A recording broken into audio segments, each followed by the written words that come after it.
Le document présenté aujourd'hui aux Sénégalais, à savoir Sénégal Vision 2050, c'est tout simplement un cocktail d'esbrouf, de réchauffé et de plagiat.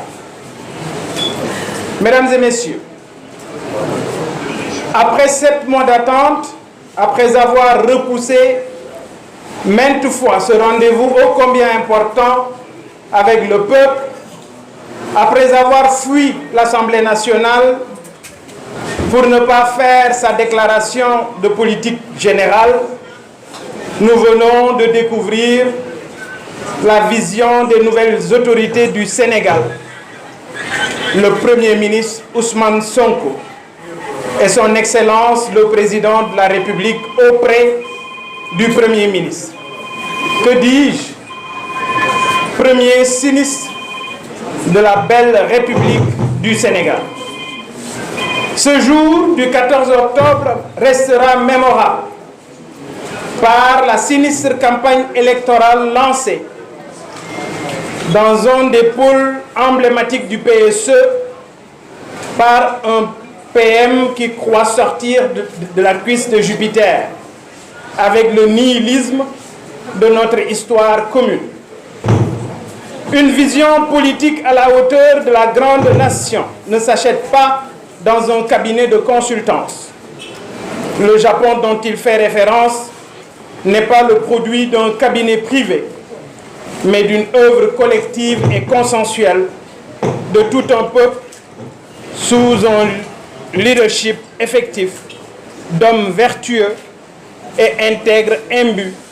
du patriotisme et des valeurs éthiques. 5 points clés auront retenu mon attention lors de cette présentation.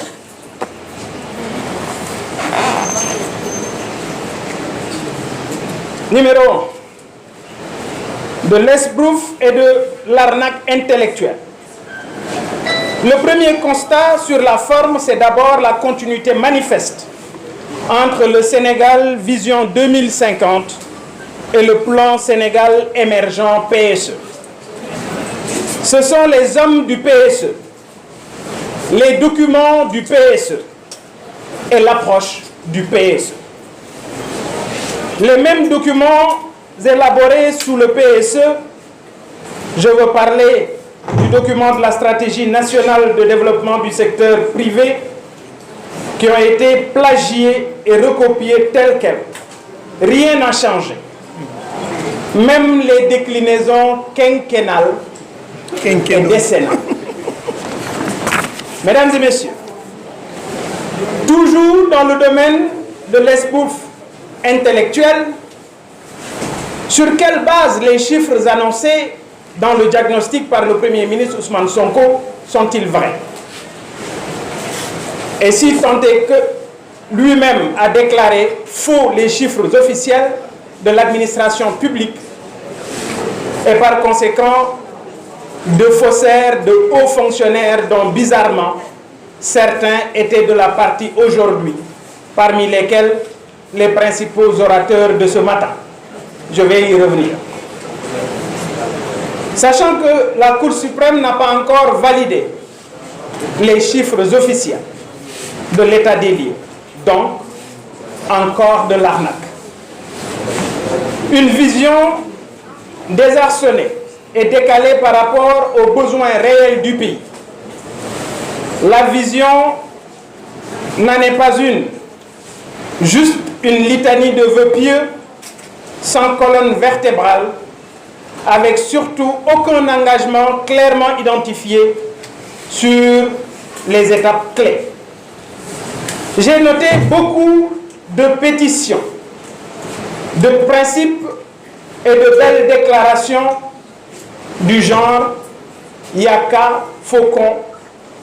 il n'y a qu'à faire ceci, faut qu'on fasse cela », etc., etc. Déjà, la stratégie nationale 2025-2029 prévoit un financement d'environ 18 000 milliards de francs CFA, avec 6 000 milliards réservés au secteur privé national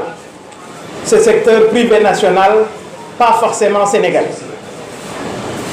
Sur ces engagements, savez-vous combien ont été réservés au secteur primaire, agriculture, élevage et pêche, qui emploie près de 70% des Sénégalais? Mais ce secteur primaire, vous le savez, ne contribue qu'à hauteur de 15% de notre PIB. Savez-vous combien? Mesdames, Messieurs, c'est 10%, à savoir 1800 milliards de francs CFA. Donc 70% des Sénégalais et des Sénégalaises vont encore souffrir de la vision des stagiaires. Une ponction amère pour le peuple sénégalais, comme disait l'autre du Mbakhaloukher. Justement, les Sénégalais vont souffrir, malheureusement. Et eux-mêmes l'ont dit. Je vais vous parler de nos orateurs de ce matin. Les différentes autorités ont elles-mêmes dit et proclamé officiellement la fin des subventions dans le secteur de l'énergie. Qu'est-ce que cela veut dire concrètement? C'est-à-dire dès demain, 15 octobre, avec les nouveaux compteurs Woyofal, pour ne pas dire diesel, le coût de l'électricité va inéluctablement augmenter. À côté de l'électricité, mes chers amis, l'eau aussi va augmenter. Et ceci a été confirmé officiellement dans le journal L'Enquête, dans sa livraison du 5 octobre dernier. En effet, le DG Maguette Niang a dit ceci. Les nouvelles autorités ont validé la hausse du prix de l'eau. Donc, la vision, c'est tout simplement la hausse de l'électricité, la hausse de l'eau dans les 5 prochaines années. Parlons de la relance de l'économie et de son financement par rapport au projet Sénégal 2050. La vision commence en 2025, nous a-t-on dit. Mais d'ici 2025, comment allons-nous faire pour vivre? Comment vont-ils s'y prendre pour ressusciter une économie qu'ils ont eux-mêmes tuée en l'asphyxiant? Regardez actuellement toutes les vidéos qui circulent au niveau des marchés, vides, sans clients, frappés de sinistrose actuelle. Qui a arrêté la commande publique et fermé le trésor public? C'est une question. Qui a arrêté tous les chantiers de BTP dans la capitale et dans certaines zones du pays? Comment vont-ils financer cette vision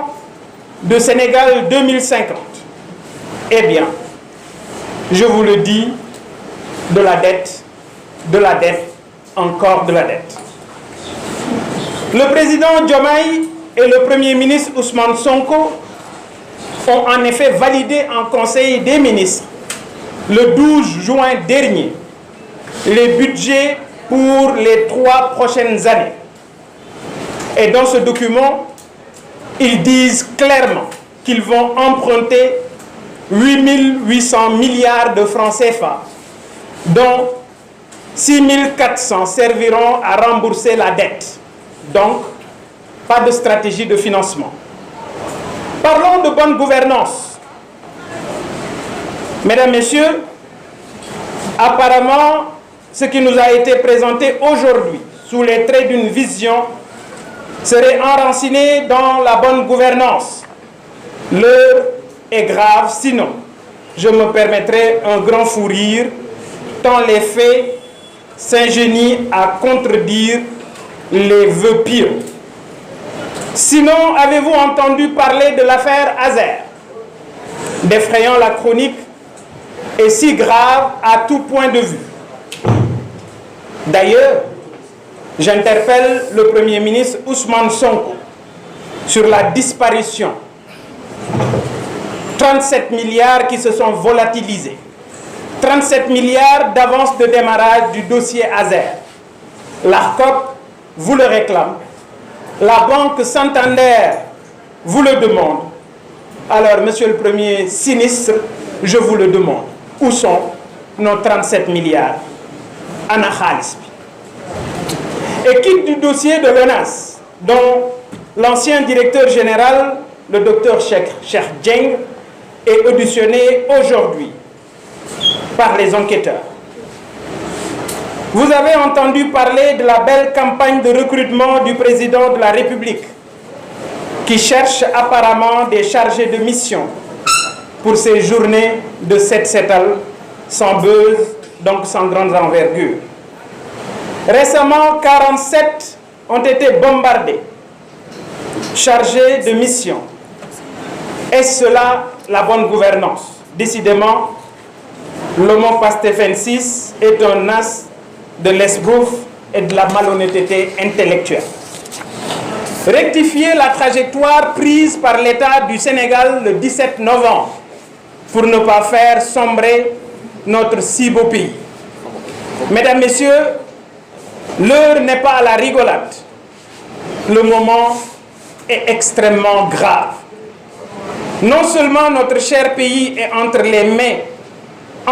mains inexpertes, entre des mains incompétentes, mais surtout entre des mains irréfléchies. La vision de l'État pastefensis qui vient d'être présentée aux militants est le produit d'un parti politique et non des Sénégalais. L'histoire retiendra que le projet de PASTEF n'a jamais existé et le Premier ministre est entré dans le livre des Guinness en qualité de seul Premier ministre incapable de produire une déclaration de politique générale et de coordonner l'élaboration d'une stratégie nationale de développement. C'est sa stratégie et pas celle des Sénégalais. Mais nous venons de découvrir que notre peuple risque de beaucoup souffrir durant le règne du couple présidentiel, avec un premier sinistre et un président délégué auprès de celui-ci. Je veux m'adresser personnellement au premier sinistre Ousmane Sonko. Vous avez réussi à éviter une motion de censure, mais vous n'échapperez pas à la sanction populaire du 17 novembre prochain. Vive la coalition Sam Sa Kaddu qui va sauver le Sénégal. Vive notre chère patrie. Je vous remercie de votre attention. mbokk yi maa ngi leen di gërëm di am mbégte ci jàkkaarloo bi may jàkkaarloo waat ak yéen ñi jiite réew mi tële puusuñu paasuñu ñu leen di xaar booba ak léegi tey jii dañu dajale lenn ci gor yi ci dëkk bi ne dañu leen di wax ana fu ñu war a jëme réew mi juróom-ñaari weer ñu koy xaar juróom-ñaari weer waa jiy daw di teggi juróom-ñaari weer muy dugg ci tunnel yi juróom-ñaari weer muy waaf nanguwul def déclaration de politique générale tey jii la ñu gaaral ca Diamniadio nee ñu mooy projet boo xam ne dañu koo jënd te ka ñëw di ko présenter ab expert privé la expert privé boobu ci fàttali rek moo doon expert bi doon xalamal Macky Sall ci PSE bi mu xalamalee Macky Sall ba mu jëli jàjjam sëriñam baax na tey jii gàddu na Sonko ak Diomaye moom Victor Ndiaye li am solo mooy bisub tey bii ku ne xam na ne daanaka campagne électorale la parce que la xewoon foofu ca Diamniadio ku ne xam na ne du vision waaye ab mascarade la woon daanaka ab xumbeel gu ñu organisé waaye yéen biir na leen ne plan buy soqali réew, plan buy defar réew dee su ko roccee ci ay tiroiru cabinet. dégg nañu ko sax muy junj di wax waxu Japon waaye ku ne xam na ne Japon ay nit ñu xam fa ñu jëm, ay nit ñu gëm seen bopp, xalaat bu ñu àndandoo maase, xalaat bu ñëpp joxe seen bopp moom moo tëgg tey ji doole ji réew moomu Japon am. kon li wér te wóor mooy ñi ñu jàkkaarloo ci njublan la ñu nekk, ci naxe mbaay la ñu nekk, parce que plan bi ñu présenté tey ji seen plan la ñoom. waaye li may wax rek du plan wu ñiy toltolaan, du plan wu maçon yi, du plan wu mécanicien yi, du plan wu marchand ambulant yi, waaye du plan wu menuisier yi. plan boobu ñu gaaral tey jii plan la boo xam ne dañu ko tibbee te biir ne ñépp ñiy gëstu ne ci plan Macky Sall lañu ko copier, muy plan Sénégal émergent. dem nañu sax ba ci nañu ko pàccale ci juróomi at ak ci fukki at comme ay mbabba daara lañu, jéemuñu koo soppar ñi sax noonu lañ ko ca bàyyi pour wane degré de nullardise bi nga xam ne moo nekk ci ñoom. li wóor mooy laaj bi Sénégalais yépp di laaj, xam ngeen ne moo taxoon ñu yóbbu ma ci alkaati yi, chiffres ya ñu ma doon laaj moom laa dellu di laajte. waaw li ñu présenté tey fan la ñu sukkandiku? bëgg naa xam ndax ci chiffres ya ñu falsifié woon te génnagul foofu la ñu sukkandiku, wala chiffres ya nga xam ne moom la ñu yàgg a falsifié nee ña ñooy ca chiffres yooyu la ñu sukkandiku. la question elle est extrêmement importante et war nañ ñu ci tontu. chiffres yi ñu basé wu pour jox ñu projet Sénégal 2050 ndax ci chiffres yi Cour des comptes génneegul la ñu ko tibbee, wala ndax ci chiffres yi Ousmane Sonko doon wax ne données yi ñu njublang la ca données yooyu la ñu tibbee. yaakaar naa ne duñ ñu ci gaaw a tontu mais li wóor rek mooy li ñu jox tey ji ay kaddu la di kaddu lambaatu, kaddu ñu tële, kaddu ñu amul vision, kaddu ñoo xam ne juróom-ñett fukki sénégalais ak juróom-benn di ay jeunes sénégalais seen bakkan daanu na ci toolu xale bi, ñu nekk ay martyrs. lan moo taxoon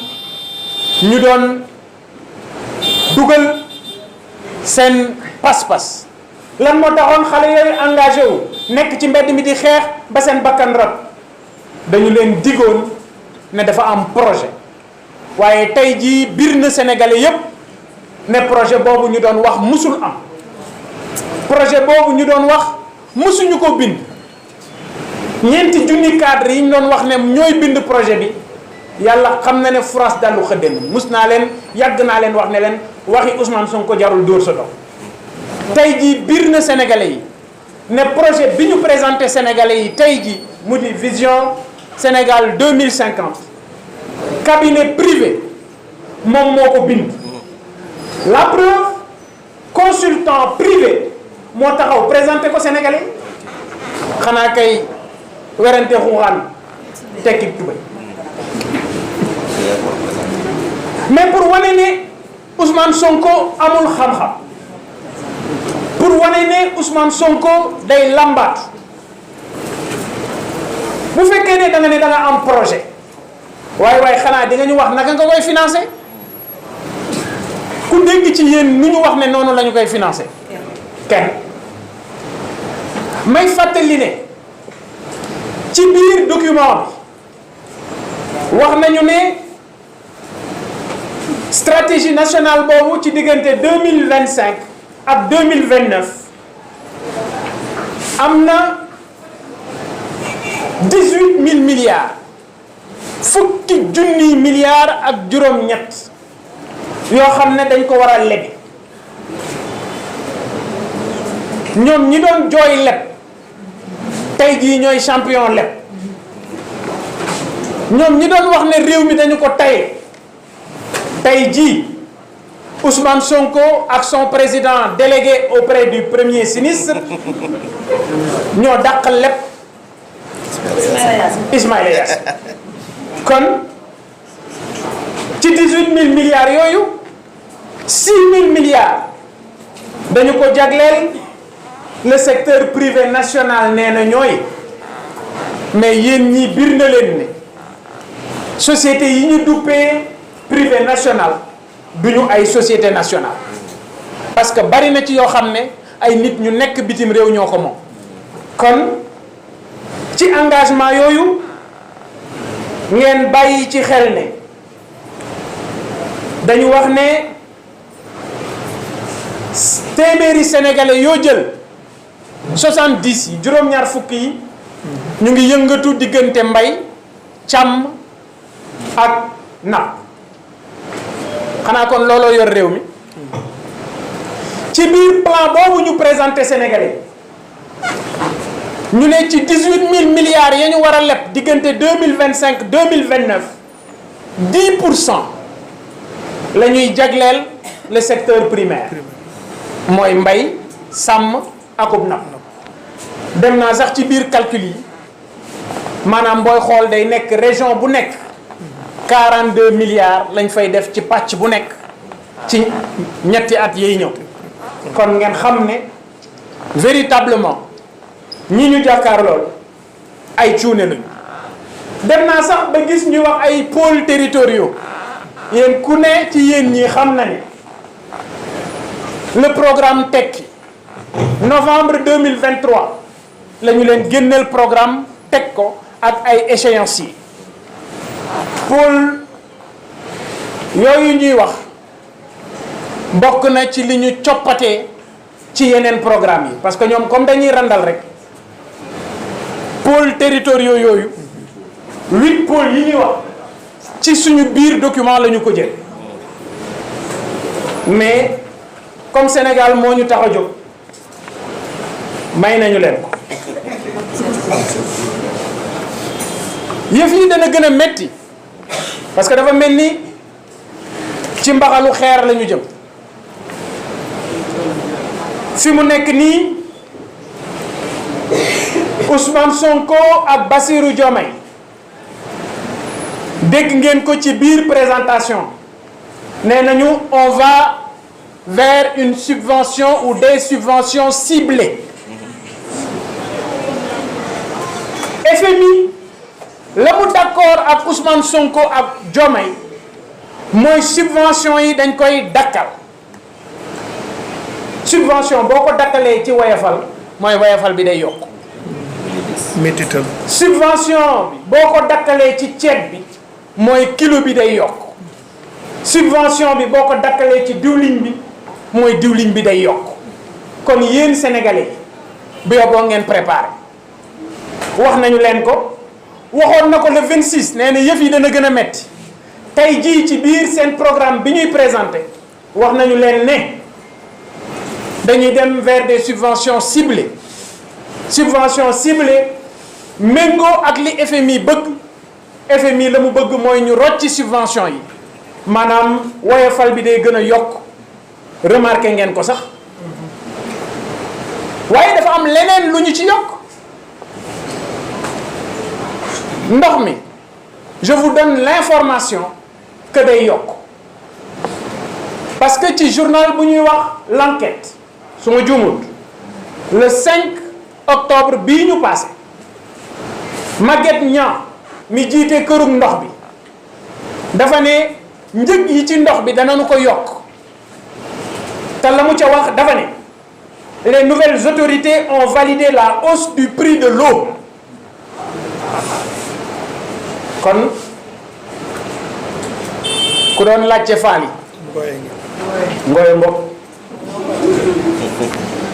jàpp leen ne vision bi ni ñu leen ko servir hors d'œuvre bi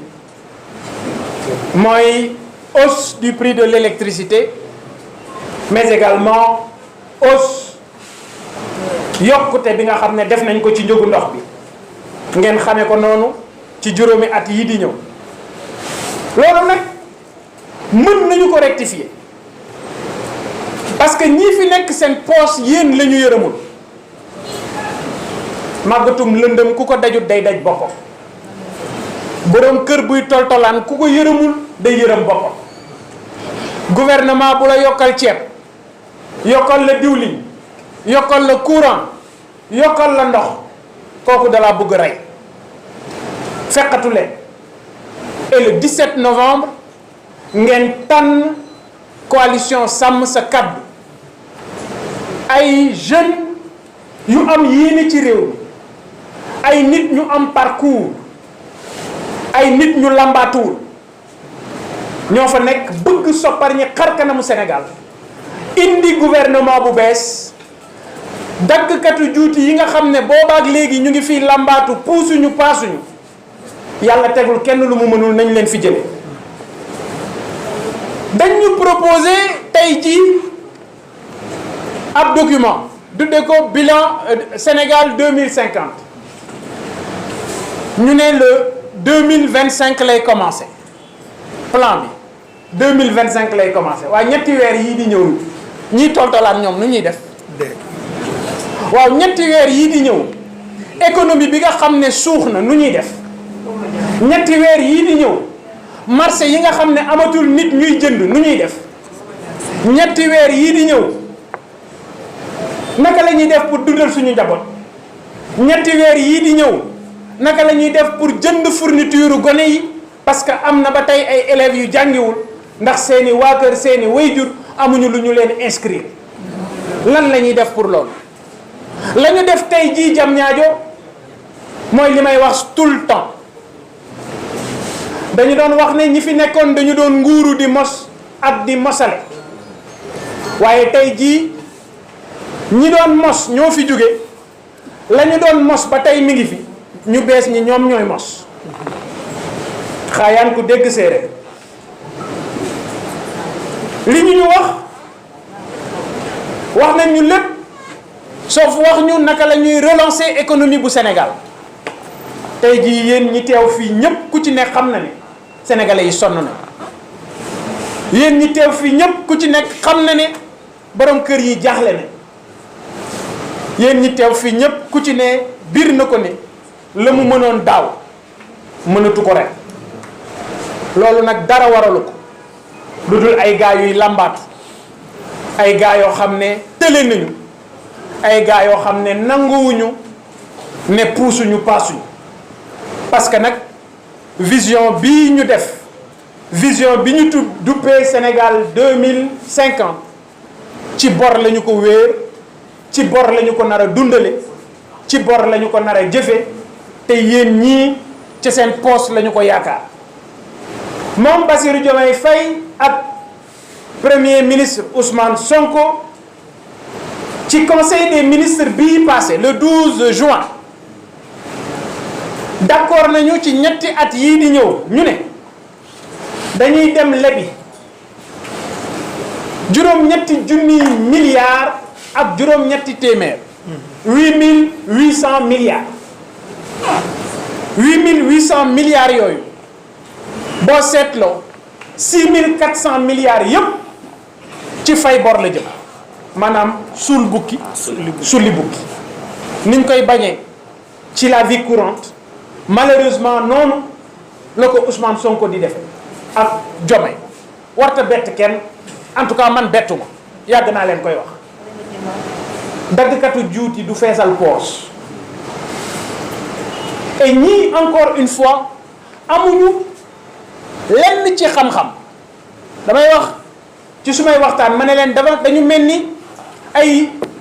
maanaam baaxooñ mooy vautour xam nga vautour médd lay dunde dañuy fekk ay entrepreneur yu liggéey ba créer richesse am dara ñu ñëw coppet ca loolu la ñuy dunde kon ma waxoon ko bantuwaat ko amuñu vision amuñu xalaat bu ñu yore Sénégal et tey jii document vision Sénégal 2050 bi ñu présenté te ab consultant bu nekk ci cabinet privé bi ànd ak ñoom ci présentation bi te mu biir ñiy gëstu ñëpp ne ay document la ñu dem copier coller boolew ñu ci sax jéem nandite indi xam-xam rocci roof leneen mais noonu la ñu ko bàyyi c'est juste pour vous informer ci seen degré ci wàllu télé ak wàllu mbabba daal dégg ngeen leen saa su ne ñu ne waaw Sénégal dañu war a def bonne gouvernance ñoom bonne gouvernance pour ñeneen ñi rek la mais ñoom bonne gouvernance boolewuñ ko ñoom ci seen i mbir bonne gouvernance mën naa weesu coow li am Azer waaw wax leen ma yéen ndax bonne gouvernance mën naa weesu coow li am ONAS te tey jii directeur général ba ñu dàq dem di jàkkaarloog enquêteurs yi parce que nee na ministre moo ne ko bàyyil marché bi nga jox ko ñeneen ñaari entreprise ci entente directe maanaam déggoo gi yaa ma neex mbirum Azer moom dégg naa leen ama comme dañu mën a fen ñu naan wuy affaire Azer ci jamonoy Macky Sall lañ ko def man nee naa leen ñoom ak Macky Sall bon la ak yées mooy sama gëm-gëm man coowu Azer dafa am solo ñu taxaw ci parce que coowu Azer banque bi nga xam ne daf ci doon liggéey muy ay sénégalais ak ay espagnol ce qu'il faut rappeler mooy seen directeur général boobu ñu fa tabb muy naka seen Jean Michel Sène nga xam ne mësta liggéey dara premier poste am DG la loolu Sénégal rek la premier poste ce premier bulletin de salaire DG. Il y en a beaucoup. Et il y en a beaucoup hein. Oui non parce que amuñu ressources yi amuñu ay borom xam-xam amuñu capital humain xam nga man du ma bëgg di wax capital humain parce que yëfi PSE te ñoom sax dégg naa leen ñu ñambaas ko ci seen biir projet bi di wax waxi capital humain alors directeur bu bees boobu moo jaar ci suuf rocc ci sénégalais yi dem signé ji ak espagnol yi waaw bu ñu tàmbalee projet bi ci jamonoy Macky Sall mais ñoom ñoo yeggale projet bi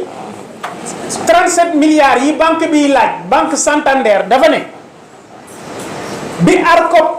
di suspendre marché bi dafa ne banque Santander daf ko laaj ne ko 37 milliards yi ma joxe gisatuma xaalis bi nee na mëy kenn gisul 37 milliards waaw léegi comme waa ji fëggoon dënam naan day jubal ak jubbanti te jubuñu mais Ousmane Sonko nañu wax 37 milliards au Sénégal yooyu fu mu dem. ana takki. Ousmane Sonko premier ministre du Sénégal wax ñu. ana takki. fu xaalis bi dugg 37 milliards yi nga xam ne banque Santander mu ngi koy laaj nga la Ousmane Sonko wax ñu ci wàllu bonne gouvernance fu xaalis boobu dugg soxla nañ ko xam. Et comme si cela ne suffisait pas, ci fin wu semaine bële passé dañ doon wax ne dañuy xeex toog muy dox ci musiba lañ jëm ak ñoom léegi nag jaaxaan muy dox sax am. jaaxaan mi nag. Ah non chargé de mission ku musa xam lan mooy liggéeyu chargé de mission. fiche de poste. ku xam lan mooy mission liggéeyu chargé de mission. parce que ay jeunes lañu yu doon liggéey ci biir seen engagement politique ci parti PASTEF ñu ànd ak ñi doon toj ñu ànd ak ñi doon rajaxe ñu ànd ak ñi doon taal mbokk ci ñiy saaga léegi saaga day dox léegi xaste day fay ñu defal leen daanaka lu ëpp ñeent fukki contrat ci biir présidence de la république defal leen ay chargé de mission nga xam ne seeni salaire nekk na diggante 500 000 jëm kaw ci ñoo xam ne amuñu bureau parce que ñoom ñëpp kenn du la jox bureau biir présidence de la république amuñu bureau mais ca wetu loolu moom Ousmane Sonko dafa dem créer gouvernement parallèle biir primature dafa dem recruter 21 conseillers ñoom ñëpp ku ci nekk ñu lay fay million ak lu topp weer wu dee bu nekk ngir nga nekk conseiller ci wetu Ousmane Sonko muy un gouvernement parallèle loolu mooy jub ne ñooy jubal ak jubbanti sénégalais yi ku nekk ci yéen dana xam exactement lan mooy taxawaay bi nga xam ne moom la ñu doon xaar mais li wóor mooy le 17 novembre incha allah yoon bu bon bi Sénégal jël yoon boobu mën nañu sauver Sénégal mën nañu rectifier la trajectoire bi Sénégal jël c'est de voter massivement pour l'opposition c'est de voter pour la coalition Sàmm Sa Kàddu yow mi toog sa kër mu jafe lool yow mi daan bëggal say doom te mënatoo yow mi bëgg jënd fourniture mënatoo commerçant bi nekk ci marché bi te yëf yi jafe ci moom takk leen seen dikk fexe leen incha allah le 17 novembre prochain ñu voter massivement la coalition Sàmm Sa Kàddu ngir ñu mën a fexe lii fi ne ñu jële ko fi parce que nag Sénégal dafa tàbbi ci ay loxo yoo xam ne amuñu xam-xam tàbbi ci ay loxo yoo xam ne amuñu mën-mën incompétent waaye tàbbi ci ay loxo yoo xam ne duñu xalaat parce que ñàkk xalaat moo tax moom Ousmane Sonko jàkkaarloog àdduna te naan leen chiffres yi ñuy jëfandikoo ci suñu réew ay chiffres yu ñu falsifié xam nga sama maam dafa daan wax naan bu ñu noppee rek dañu goudronné dex waaye yaakaar naa ne moom it bu noppee rek dañoo goudronné géej gi li wóor mooy premier ministre Ousmane Sonko mi nga xam ne daw na déclaration de politique générale moom mi nga xam ne wane na ne am na yéene bëgg na mais malheureusement mënul moom mi nga xam ne mi ngi jéem nañ ko nangul waaye amul xam-xam Ousmane Sonko moomu la ñuy jàkkaar lool di wax ak moom ne ko rëcc na ci déclaration de politique générale ànd ci ak président de la république am boo xam ne amul kaddu woyof na signature ñu àndandoo ñoom ñaar di yëngi-yëngi xëcc sénégalais yi yóbbu leen ci gutta moom Ousmane Sonko moomu ak président bi ñu ko tofal nañu xam ne rëcc nañu ci assemblée nationale bee passé waaye askan wi ñu ngi leen di xaar ngir rëq seen digg ngir jafe-jafe yi ñu teg réew mi sénégalais yi mën koo teggil seen bopp incha allah ce sera à partir du 17 novembre. Votez massivement. kon ni ngeen ko gisee wax naa ko léegi c'est des mains inexpertes des incompétents des mains irréfléchies ñoom ñoo yore réew lii baisse des recettes la seeni document la ngir kenn bañ fi ñëw wax ma ay waxu chiffre lii seen ay chiffre la comme nawet bi du seen nawet ca Touba waaye chiffre yii seen chiffre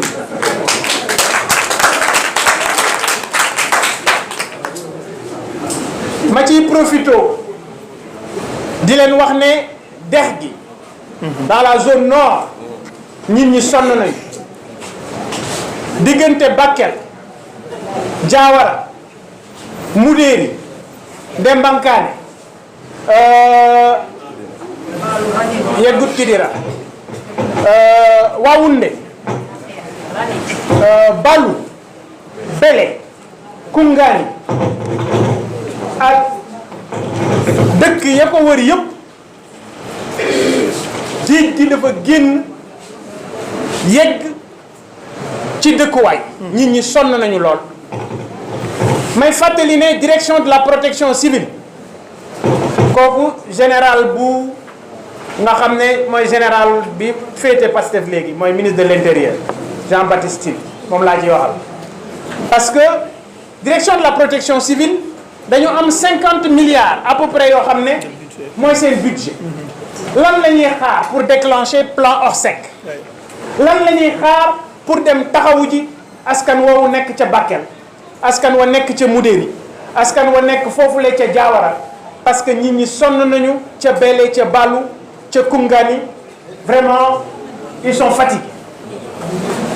may fàttali rek ne ci baisse des recettes ci premier semestre xool leen deuxième trimestre 2023 ak deuxième trimestre 2024 800 milliards daanaka ñàkk nañu ci 800 milliards yooyu xaalis bi ñu doon jëlee ci salaire yi xool leen 2023 21 milliards la waaye bi ñu ñëwee ak seen jikko yu juuti song entrepreneur yi xool leen la ñu recouvrer ci 2024 11 milliards maanaam yëf yi wàcc loolu boo ko méngalee nag ak xaalis bi nga xam ne dañ ko doon yóbbu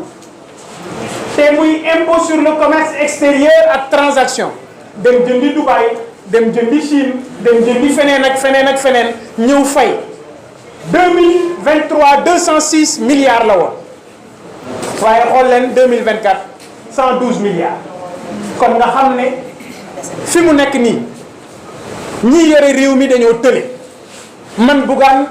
na ma leen ko doon waxee ci jamonoy Macky Sall noonu laa leen koy fàttalee du ma wax lu nit di wetti parce que li may wax seeni këyiti bopp la